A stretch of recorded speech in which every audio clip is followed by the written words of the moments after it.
Yes, sir. Mr. Didat, you've been telling us, Mr. Didat, you've been telling in your speech today about the contradictions of the Bible. That's very good. Secondly, you were saying about the fact that the Bible hasn't lived up to its contents. That's fine as well. That's one side of the story, but can you scientifically show some facts from the Quran to show that the Quran is a revelation from God, please? That would be ideal for the Muslims and the non-Muslim brothers. Yes. You see, there are so many things in the Quran which lends itself to scientific discoveries and proving of creation. For example,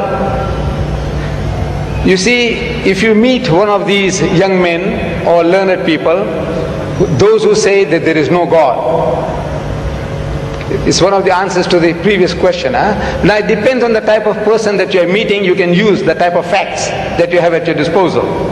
You meet a man of learning, a doctor, a professor of astronomy, biology or whatever, and yet he says that there is no God. And when you ask him, according to his learning, the origin of this universe, how did this universe come into being? And that person will postulate, he's going to start explaining to you that you see, millions and millions of years ago, billions of years ago, this universe was one piece. And there was a Big Bang. And out of that Big Bang, that explosion, this universe came into being and things started moving in space, and they have been ever since moving at a regular pace. So that type of a person, we might ask, he says, now, where did you get this idea from? When did you learn this about the Big Bang? He said, no, yesterday. Because 50 years is yesterday in the history of man. 50 years is only like yesterday.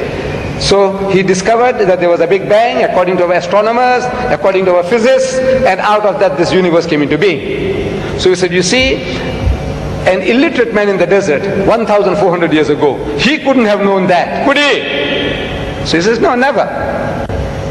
So he says, well, listen, now we quote the Quran. Allah says in the Quran, أَوَلَمْ يَرَ الَّذِينَ كَفَرُوا. Do not the unbelievers see? These atheists, these agnostics, those who say that there is no God, can't they see? أَوَلَمْ يَرَ الَّذِينَ كَفَرُوا أَنَّ السَّمَاوَاتِ وَالْأَرْضَ كَانَتَ رَتْقًا. That the heavens and the earth were joined together as one unit of creation. فَتَقْنَاهُمَا. And he split them asunder. And the biologist, you ask him, where does life originate? He says, in the sea, in the water, in the mire. Where did you get that from? He said, no, it's our discovery. When did you make the discovery? He said, yesterday. Because 50 years is yesterday in the history of man.